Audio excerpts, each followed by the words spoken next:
Welcome to shul.com. We are starting a multi-part series. It's a great one, and it's called DAAT Torah. What is DAAT Torah? The knowledge of Torah. You know, sometimes people use that when they have a difficult question in life. Sometimes it's a Halacha question. Sometimes it's a Hashkafa question. Hashkafa in the sense of musar, philosophy. What am I supposed to do? It's not really a Halacha question. Should I buy a house here? Should I do this? So this is a great article written by Rabbi Alfred Cohen. He lives in Springvale, New York. We looked him up. It says he's 85 years old. We tried to reach out to him. I hope that we could reach out to him and possibly speak with him, or even invite him down here to Surfside to talk to us. Either way, he wrote a fantastic piece, and we're going to learn it. It's a great, great article, and we're going to learn a lot from this. So let's begin. How long ago did he write it? I got this from jlo.com. It doesn't have the date when he wrote it. We'll find out when we speak with him, God willing. Yeah, jlo.com. Okay. All right, let's take a look. DAAT Torah, Rabbi Alfred Cohen. Hashem yishmereu v'hayeu. DAAT Torah is a concept of supreme importance whose specific parameters remain elusive. Loosely explained, it refers to an ideology which teaches that the advice given by great Torah scholars must be followed by Jews committed to Torah observance, inasmuch as these opinions are imbued with Torah insights. So let's look at the bottom. Among those who have tackled the topic, see Lawrence Kaplan, DAAT Torah, a modern conception of rabbinic authority, in Rabbinic Authority and Personal Autonomy, published by Jason Aronson, Inc., as part of the Orthodox Forum series, which also cites numerous other sources in its footnotes. Now, Rabbi Bell Wein, writing in the Jewish Observer in October 1994, and he brings others over here. Now, it's important, before we begin, when we ask this question, what is DAAT Torah? I had my own interpretation before I began. And I'm going to give you what I thought DAAT Torah is. I asked one of my rabbis, he said it's a great interpretation, and he agreed with me to a certain sense. So what is DAAT Torah that I felt? Is an individual who from a very young age has only learned Torah. From a young age is only learning, constantly learning. And when approached with a question at an older age, and given the question, he's going to give you an answer that's based only on Torah, as opposed to somebody who was in the secular world. He's watched movies, he's read different books from Hitzonim, Sifarim Hitzonim. His mind has in it a lot of the secular world or values that are not Torah. So when he's asked a question, he can seemingly take from an area that might not be the DAAT Torah. And so, I'll give you an example. Rav Chaim Kanievsky.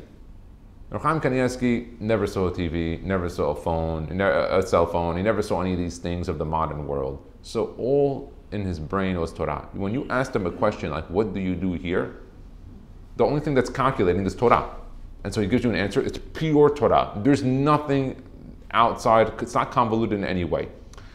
That was what I had given as my interpretation of what DAAT Torah was. Only issue was, I had a problem with this.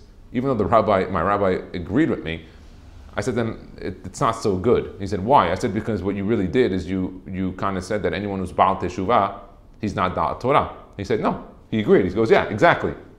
Someone who's Baal Teshuvah, he couldn't give you a DAAT Torah in a case. I said, then what are you going to do with Rabbi Akiva? Till age 40, he was Am Haaretz. And now then you tell me what you're going to do. Rabbi Akiva is not DAAT Torah. So that was how I had interpreted before I read the article, and we're going to see what he has to say on it. Although the term DAAT Torah is frequently invoked to buttress a given opinion or position, it is difficult to find an agreement on what is actually included in the phrase. Why do people usually use DAAT Torah? Let's say they're arguing with someone, and it's not Halacha, so they say, no, it's DAAT Torah. And like, if you violate what they say, then you become apikoros. What, you violated DAAT Torah? You don't listen to the rabbi? They shut up the individual with the term DAAT Torah without allowing any future discussion on the topic. It's buttressing all discussions. And although quite a few articles have been written about it, both pro and con, many appear to be remarkably lacking in objectivity and lax in their approach to the truth. Often they are based on secondary source and feature inflammatory language or an unflattering tone. They are polemics rather than scholarship, with faulty conclusions arising from failure to check into what was really said or written by the great sages or early generations. A lot of times, DAAT Torah is what? Someone heard something, who heard it from someone else, who heard a source, And suddenly, what do you got? You got a big mishkababa of things that have nothing to do with what was really said or what the person really meant. And so he says here, as an example of the opinion that there either is no such thing as da'at Torah, which Jews committed to Torah are obliged to heed, or even if there is, that it has a very limited, let's take a look here where he continues, authority.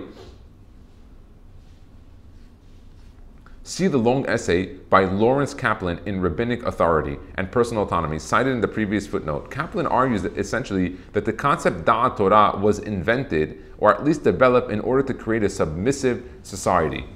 Very, very interesting. Wow. Yeah, because That's a heavy statement. it's a very heavy. Now, we don't agree with Lawrence Kaplan in support of his thesis that the Hazon Ish was one of the great exponents of submissiveness. Page 24, Kaplan cites a letter of the Hazon Ish with what he terms a forced interpretation of a text in the Rashba. However, a close reading of the original makes it difficult to support Kaplan's conclusions. For the Rashba says precisely what the Hazon Ish said he said. So sometimes someone is commenting on a Da'at Torah, trying to humble it, but if you actually check the sources of where they were talking about, you might come to the conclusion that the individual, I agree with that. No, I don't agree with Kaplan. I agree with the Hazon Ish. And it's important because a lot of times people don't check sources. I learned Rabbi Gladstein, one of the biggest Talmidei Chachamim that I believe in the United States exists. I call him the sorcerer, not in the magical source that he has a magic bowl, but every time I really don't understand or I need the source, I call him. And he helps me source out things. And it's very important because a lot of times it's he said, she said, or maybe he said, I don't know if Da'at Torah is going to be from a thing, but he said, but a lot of times he's done it. A lot of times, like, people have these like segulot. They're wild. I don't know, do these weird things. If there's no source for it, I don't know if you can do it. I don't know if there has any value at that point. So let's continue. It's very interesting. It is ironic that in Kaplan's view, Da'at Torah is an ideology which arose in response to the perceived negative influences of modernity. Yet, when challenged to take a position on the propriety of women's prayer groups, one of the more important modern questions to surface in the past few decades, Rabbi Louis Bernstein, then president of the Rabbinical Council of America and never remotely associated with the right wing of Orthodox Judaism, turned to a number of Rashi Yeshivot for their ruling and not to modern or pulpit rabbis. There's a huge difference between modern and pulpit rabbis. Pulpit rabbis are what we can call today darshanim. They're not dayanim. They're people sometimes that have a good tongue. They know how to speak. They may not necessarily be the caliber necessary for major halachic decisions. A lot of times you have to go. That's why a lot of halachic questions that I have, I stopped answering. I stopped going locally to get answers by the things. I only go to the Batei Dinim, and I go a lot of times I have 3 or 4 rabbis in Israel. I keep them on my WhatsApp, on contact, and I send them the questions with my sources already done. I won't ask a question unless I've already sourced out all my answers. I serve it on a plate and I tell you, what am I supposed to do here? Would you say these darshanim, is that what you call them? Yes, darshanim are like the lecturers, the great speakers. Would you say there's a little bit of ego involved in? That's not for this discussion. That's not for this. We're not going into that. I don't want to discuss that. What I want to discuss here is in the sense of when someone had a major question, he didn't go to the local darshan, hey, what do you think about this?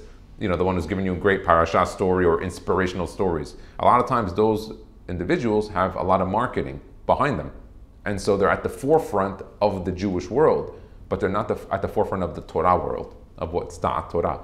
So even when an individual who was super modern, but he had a major thing about women's prayer groups, he ignored all the riffraff. I shouldn't call them riffraff, but those that were not suitable, and he went straight to the real Talmidei Chachamim Rashi Yeshivot. And I'm very happy, Baruch Hashem, we have invited Rabbi Aharon Lopiansky from Washington, D.C., from one of the Yeshivot down to Miami, and he's going to be discussing some of this. When you say women's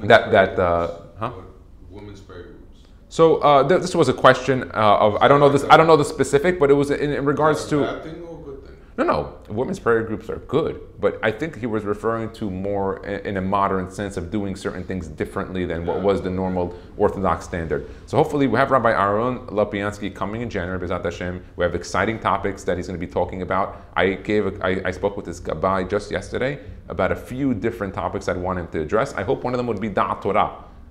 On this, along with other things of to flee or to stay in America. It's a whole other thing. Rabbi Beryl Wein wrote a negative review and commentary on Kaplan's article, and Rabbi Beryl Wein is Kodesh Kodashim. Rabbi Beryl Wein is the top Jewish history learner. To me, I met the only reason I started Shul.com was after meeting Rabbi Beryl Wein. He was in Miami, he was in New York, and after meeting him and seeing him and speaking to him, I opened Shul.com. I started the organization, and it changed my life forever. He said something that just changed every thing I thought. So Rabbi Beryl Wein wrote a negative review and commentary on Kaplan's article, which appeared in the Jewish Observer, October 1994, pages 4 to 9. Although it's common practice to allow an author to respond to criticism in the same journal which finds fault with his thesis, no response by Kaplan appears in the Observer. They never put that response. Those writing in favor of the authenticity of the notion DAAT TORAH. See, for example, the article by Shlomo Sha'anan in Techumim, reference in note number 1, also fail the objectivity test when reporting that what our sages actually did. Thus, he purports to base this concept on the Gemara itself. In Baba Batra 116a, it says that since nowadays there are no prophets, if one has a problem, he should go to a wise man, a Chacham. It says, a Chacham adif min navi. Why is Chacham adif min navi? Why is a Chacham is better than a prophet? Because a prophet can only receive prophecy from God when God wants. While a Chacham, with his knowledge and work and intuitive learning, can pick up things that even a prophet won't know. Leave aside that we don't learn new halachos from Nevi'im, from prophets, and many other things. A lot of times people think prophets are the highest authority. They're not. But there were some that were. But they were not the highest authority. No. Like, who was that? Shemuel? The Beit Din had a higher authority than the Nevi'im. Now, a scholar well versed in Torah wisdom, now, while it is true that the Gemara says this, the author has left out the rest of the sentence. So sometimes they quote from you a Masechet Gemara, and they only give you half of the statement. They left out the statement that would negate what they were telling you, what they're selling you. They're selling you false goods. It actually says, let him go to a Chacham, and he will pray to God for mercy for him. So it's important to know that the Gemara is advising people to ask the Torah scholar to pray for them and not to advise them. So it's a Hacham adif min navi, but if you look at it, it's advising you that the person should go to the Talmid Hacham and ask him to pray for mercy and rahamim on the other person. This particular Talmudic passage has really nothing to do with submitting to the directives of Torah scholars. Unfortunately, a similarly cavalier attitude is evident in his use of other sources, such as the Sitz Eliezer. So a lot of times these modern writers are trying to put down the Hachamim. But if you actually look at what the Hachamim said and you look at the sources, you realize that modern writer, he was off his chair. The guy was off his rocker big time. Perhaps Sha'anan's weakest argument is based on a verse in the book of Shemuel Aleph 9-6, where he seeks to prove that asking advice from a Hacham has its source in the Torah. When Shaul, prior to being chosen as king, was searching through the countryside for his missing donkeys, his attendant advised him to seek out Samuel and ask him what to do. They asked Shemuel HaNavi. He was a prophet. They said, listen, today we don't have prophets, but imagine you go into a guy lost his iPhone. What do? You go to the Navi would probably tell you you lost it for good reason, but let's say he lost his car keys, okay? And he was like, okay, yeah, you forgot him over here. So look at what happens. But he's totally misreading the verse. They went to ask the Ro'eh. Ro'eh is the seer, someone who can see, for his prophetic vision, not for his rabbinic input. Because they went to him, why? Not for the advice, because they knew that he could see things. He had Kedushat Enaim, he had Kedushat Oznaim, Kedushat Lashon. So he was able to see and say things that he knew that would work. How can one compare a prophet to a rabbi? It strikes me that this is indicative of one of the major problems in the Jewish community. There is precious little objective examination of principles, but rather defensive polemic to protect a particular position. I'm just going to throw this out. There was recently a singer, a Jewish singer, a Hasidic singer that went to Israel, and he sang for soldiers. Supposedly, I don't know this as a fact, when he came back to New York, some of his events in the Hasidic community got canceled because he went to the IDF. He sang for the IDF. I don't know what position these people hold. I don't know how it works with Ahavat Hinam, your brothers in Israel, Eretz Israel, but this is individuals who took positions, and if you ask them, what are you basing this on? How do you hate another Jew going to go sing for someone that's bedridden because he fought to go fight, get hostages, women and children? It's very, and if you ask the people, they don't really know. They're defensive of their opinion, of their stance, but they have no foundation in order to discuss or even accept it. The unwillingness to consider other points of view and the lack of preparedness to counter objections with facts is an unhealthy feature of our polarized Jewish society. This turns a sober, serious inquiry about the deeper requirements of Jewish Hashkafa into dogmatic argumentation, which in the long run weakens rather than strengthens belief. Wow, it's very great. Leaving aside these rather flawed and argumentative writings, we must acknowledge that the topic of DAAT Torah is indeed a very important one, raising a question that every Jew who is conscientious in his Torah observance needs to address. What is meant by the term DAAT Torah? Does Judaism believe there is such a thing as DAAT Torah? Is there such a thing as this? What does it encompass? To what extent is DAAT Torah binding upon individuals in the Jewish community? Is DAAT Torah Halacha? Is it a recommendation? Is it a requirement? If you ask and get an answer, can you question that answer? Can you challenge it? In the Yated, we'll see now. In the Yated of February 8th, 1991, an article appeared seriously questioning of how deep the commitment of DAAT Torah really is. Watch this. In light of the reality that despite the unanimous urging of Gedolim and Eretz Yisrael that those who are in the country should not leave during the threat of the Persian Gulf War, yeshiva students fled in droves. All the Gedolim said, no, nobody leave. Everyone stay in the yeshiva. All the Americans picked up and went back home to their nice warm homes in the United States. That such an admission should be voiced in the pages of the Yated, which caters almost exclusively to the right-wing Orthodox, is a stunning admission that this ideology has a weak constituency in practice, if not in theory. So he's showing that even in situations where those who are in the Orthodox world were told things that they didn't like, they just picked up and they left and they ran away. And by the way, we spoke about this before. Should people send their children back to yeshiva in Israel now with what's going on? And the answer is absolutely. Mm-hmm. You have your brothers in Israel who are sending their children that are 18, 19, and 20 to go fight on the battlefield with guns and with weapons and putting their lives at risk, and soldiers are dying. One of my far cousins, David Dagmi, died in fighting just last week over Shabbat. I didn't know him personally, but he was in our family tree, and he's young. And you think to yourself, okay, so they're sending their children to go fight. They don't know if he's coming home, and you're worried about sending your kid to go sit in yeshiva, a nice warm yeshiva, where he gets breakfast, lunch, and dinner served to him. He has a dormitory, and he's sitting and learning Gemara, which is in the Torah's Magnen Matzleh. I don't know how people come up with this thing, and obviously it's nerve-wracking, of course, because there's a war and there's bombs and there's things going on. But the Gedolim were telling you what to do, so you're following the Gedolim. What logic is being used here? Okay, how does one know who is the individual or group endowed with DAAT Torah? So who has this? We got to find them. What's your opinion? Well, what's your opinion is the DAAT Torah? We're going to get to a better thing. Can two DAAT Torahs argue with each other? Let's say there's one DAAT Torah says yes, one says no. What do you do here? And you love them both. Doesn't make sense. Okay, as often occurs in such a beclouded topic, there is no doubt a great deal of truth and benefit in this ideology, but also many problematic areas in the concept of DAAT Torah as it is conceived today. The present study will address these questions, hopefully in an objective manner, relying on the actual words and writings of our sages. There's only primary research here, no secondary. Our sages as the primary source for arriving at an informed understanding of this most vital issue. First, let's address the role of a Talmid Hacham in society. What is the Talmid Hacham's role in society today? So, what is included in the concept of DAAT Torah?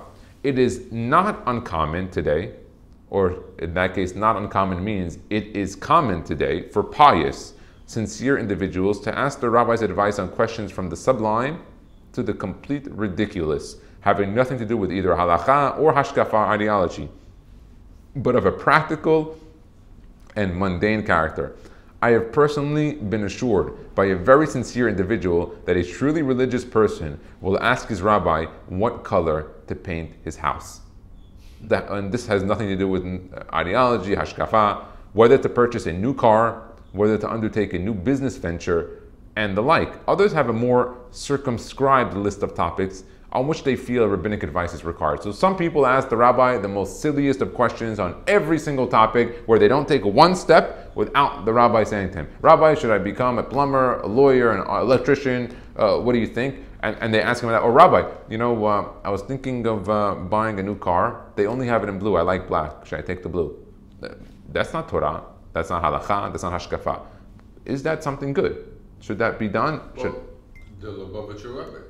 Now look, so this is something important. So I want to throw this out.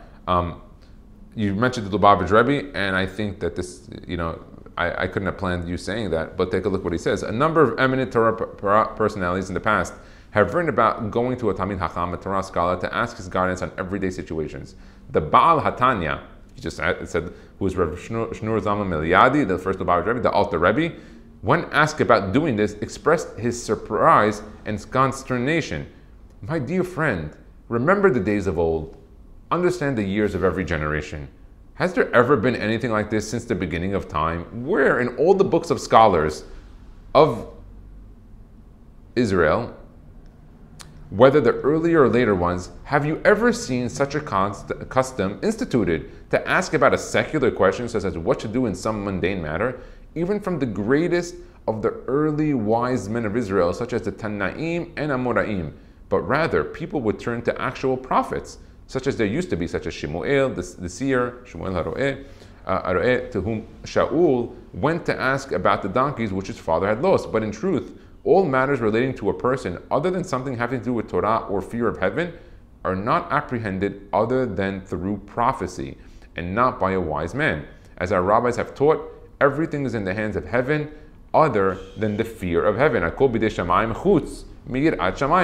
And when our Rabbi Zatzal said that people derive benefit from him, from a Talmid Hacham, by advice and sound wisdom, this refers to words of Torah, which is called sound wisdom, and the source of this is Igeret HaKodesh of the Baal HaTanya, chapter 22. Now, I have definitely gone to many rabbis on business questions. Not that I didn't know what to do, but I wanted to present to them the entire, situation and ask them, yay or nay? What do we do here? How does this look? What are we supposed to do here? And so it wasn't a Torah, and I wasn't going to them for DAAT Torah. I was going to them because I see this man as a wise individual who's able to control, whether it's midot, whether to man, a whole kahal, and someone that was knowledgeable and more from a, I don't want to say friend, but friendly advice in that sense, not that a binding advice in regards to it. In other words, the first Lubavitcher Rebbe was astounded that anyone would think a rabbi would have some particular insight on a mundane personal matter, according to the Alter Rebbe. But a contrasting approach is expressed by the Meiri in his commentary to Pirkei Avot. Let's take a look, which extols the virtue of a Talmid Hacham. People benefit from his wisdom and good counsel to know how to proceed in their material activities. And he brings this down in Pirkei Avot 6-1, and see also comments of Tiferet Yisrael. The story is told that a man once came to Rabbi Elchanan Wasserman to ask his advice about a business venture. Rabbi Elchanan opened up a sefer and sat down to learn for a brief time. Then he turned to his visitor and offered his answer. The man asked him, "Where in the Gemara did you find the answer?" To which the sage replied, the words of Torah straighten one's intellect.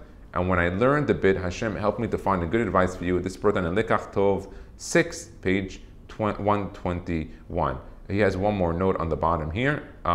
This sentiment is in striking contrast to the not uncommon practice or common practice in the Hasidic community of today. So what he's saying to you is that today, if you look at what the Alter Rebbe said, compared to what's being done, it's complete opposite.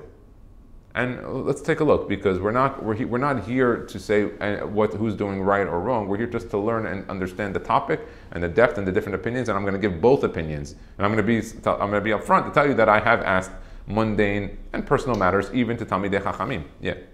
So basically, if you have a question inside of yourself, and it's not, you said good mundane, right? So instead of going to somebody, can you just use the DAAT Torah on a personal level to find out the answer? It's a very good question. I mean, can you learn Torah and figure it out? There is something called... Why do you have to go to somebody? There's something called Goral HaGra, where people would open up a book, ask a question, open up a book, and get the answer. We're going to probably go into that whole Goral HaGra in the future. It's a very in-depth piece. More of rolling the dice. Okay, I don't know if I want to call it roll the dice. You're right. So can you do it? So you're right. I'm for the opinion of DAAT Torah, but we're trying to clarify what is it, right, and is it binding? So let's continue. Clearly, there are times when it is helpful to have wise guidance. Many young persons find it beneficial to discuss with their religious mentors, whether Rosh Yeshiva, Rebbe, or teacher, topics of personal interest, which are not necessarily religious in nature, or may impact only incidentally on their spiritual well-being. On a personal level, this is Rabbi Alfred Cohen, was fortunate enough in my youth to be able to have numerous conversations with the Rosh Yeshiva of Chaim Berlin, Rabbi Yitzchak Hutner Zatzal, and also Rabbi Yisrael Gustman Zatzal. These wonderful encounters were utilized to discuss serious questions about my spiritual growth and direction. And it is my understanding that is the irreplaceable benefit that only a Talmid Chacham can offer. But to expect guidance from a Torah giant for the mundane activities of one's life appears to me and to many others to be trivializing and wasting their true gifts. It is my intuition that had I done so, they would have laughed. Meaning, of course, you have personal discussions with rabbis and Talmidei Chachamim, but he's saying that if you would have asked him, what color to paint his house, he probably would have laughed at him. Sometimes it is easier to seek guidance from an outsider than from parents. This is very common. Many young people nowadays go to Israel for a year of post-high school Torah study, where they often form an intense relationship with one of their teachers, Rabbanim, or Rosh Yeshiva. He says Rebbeim or Rosh Yeshiva. At times, these religious mentors play a major role in helping the young person make life-altering decisions. Do these one-on-one sessions qualify as DAAT Torah? Furthermore, from time to time, rabbinic figures will make pronouncements about political agendas or personalities. Do these qualify as DAAT Torah? Let's say someone says, don't vote. Is that DAAT Torah? Is that Halacha? Or he tells you, vote. Vote Republican. Vote Democrat. Whatever it is. Vote Independent. Whatever he wants to tell you. Is that binding? Is that DAAT Torah? Where does that stand? If there is DAAT Torah, what are its legitimate parameters? Can we itemize a list of what is DAAT Torah so we get the full spectrum of where we have to? Do great Torah scholars possess some kind of special insight even into mundane matters? The Gemara says that a Talmid Chacham is preferable to a prophet, as brought down in Baba B'Torah 12a. What does this mean? And in what sense is he superior? Commenting on this dictum, the Rashba notes, although prophecy was taken away from the prophets, this refers to prophetic visions. But the prophetic insight of the wise man, which comes via wisdom, that has not been nullified. Rather, they, Talmidei Chachamim, know the truth through the divine spirit which is within them. That's a great, and that Rashba is brought down in the Zohar Shmot 6-2. He writes that divine spirit rests upon a wise man always, but on a prophet only at times. I mentioned that to you before, that a prophet, he gets the prophecy from God at certain times, while a Talmid Chacham, he can pull it out the hat any given moment and second. Following in the same path, the Ritva, and he brings down in Igrot Hazon Ish 1-182, faith in scholars, Emunat Hachamim, is a function of faith in wisdom in general. There is no wisdom in the world without its being funneled to us through a living person. So all wisdom has to come through us through a living person that either wrote it, said it, or taught it. Following the same path, the Ritva also understands divine wisdom as having been given to Torah scholars, explaining that they perceive through their intellect many things which with natural intelligence it would not be possible to apprehend. The Maharal reaches a similar conclusion. The wise man, Talmid Hacham, based on his intellect, can grasp matters which are exceedingly obscure. And he brings down the first introduction of Gevurot Hashem. It is my understanding that these great Rabbanim are describing a phenomenon very close to what is colloquially perceived as DAAT Torah, that a person who spends his nights and days immersed in Torah wisdom eventually becomes imbued with an almost intuitive grasp of what Hashem wants. In that sense, his advice can be wonderfully insightful for the individual and of great assistance to the community. Written centuries ago, these opinions hardly constitute a modern phenomenon, as stated by Kaplan, and he cites here in the pamphlet by Rabbi S. Spiro, Divrei Torah, page 18, reflective of a breakdown in traditional communal structures and the concomitant weakening of the influence of community rabbis and lay leaders. Although the role of Rosh Yeshiva, possessed of great Torah scholarship and often personal charisma, may indeed be far more prominent nowadays than in the past, it is hardly indicative of a new phenomenon. It merely signals a new locus for DAAT Torah in our day. And he brings down the Vilna Gaon in commentary to Mishlei 16-1, and also Rav Kook in Mishpat Cohen 95-7 on the phrase Sod Hashem Lire'av, expressed a sentiment that the Ribono Shel Olam assists the sincere Torah scholar to arrive at the proper conclusion. This is akin to what poskim term Siyata Dishmaya, Sisota 4b and 10a. That's Siyata Dishmaya. We just finished the article of Joe Babker of To Flee or To Stay, discussing Siyata Dishmaya and sometimes the advice that seemingly could have been detrimental or could have been beneficial. And that's the other series that we did, and you can check that out online. According to Rav Yosef Dov Soloveitchik Zatzal, one of the most difficult burdens placed upon a Jew is subjugating his will to the dicta of his religious mentor, and he calls it batel lerabo, meaning a person has to have a rabbi that he's mitbatel, he annuls his knowledge to somebody else. There's a lot of reasons for this. As reported a number of times in the biography Nefesh Harav, written by his student Rav Herschel Schechter, that's of YU, see page 27, 58, and 307. These sentiments are in sharp contrast to the allegation of Lawrence Kaplan, see note number 1, that the ideology of DAAT Torah is a central element in the ethic of submission that characterizes the rejectionist approach, which is that unquestioning submission to authority, the authority of Halacha, of the Gadol, of God, is the highest religious value, and one that is absolutely opposed to the modern values of intellectual autonomy and self-expression. You see right here, page 24 and 25. He names the Chazon Ish and Rav Dessler as the two major exponents of this ideology. Yet, in Rav Schachter's intellectual biography of Rav Soloveitchik, we find striking evidence that the Rav equally believed and taught this same principle. One can hardly justify characterizing the Rav as rejecting the modern values of intellectual autonomy and self-expression. Very interesting. Let's continue. In his view, the entire structure of Judaism is predicated on this acceptance of the teachings of one's rabbi. A Jew should ask himself, when a new challenge arises, how would my Rebbe have responded? Rav Soloveitchik taught that this was the essence of the clash between Korach and Moshe. Korach claimed that all the congregation are holy, they're all Kodesh, Kulam Kiddushim. All of them were present at the giving of the 10 Commandments on Har Sinai, and therefore, in essence, each Jew was entitled to interpret the Torah as he saw fit. For this reason, he acted as strongly as he did, begging Hashem to wipe out Korach and his entire entourage from the face of the earth, because it is clear that Judaism cannot survive with each individual picking and choosing which rules he wants to follow. Moshe asked God to wipe them out? Yes. Okay. That's a whole discussion into it, because everything was Moshe always did for the others. This was one of the requests that Moshe actually had. It is clear that Judaism cannot survive with each individual picking and choosing which rules he wants to follow and which to reject. Everyone must have his rabbi or his mentor whose directives he is prepared to accept even when he finds them difficult. It is comparable to an individual experiencing certain symptoms turning to a medical expert for advice.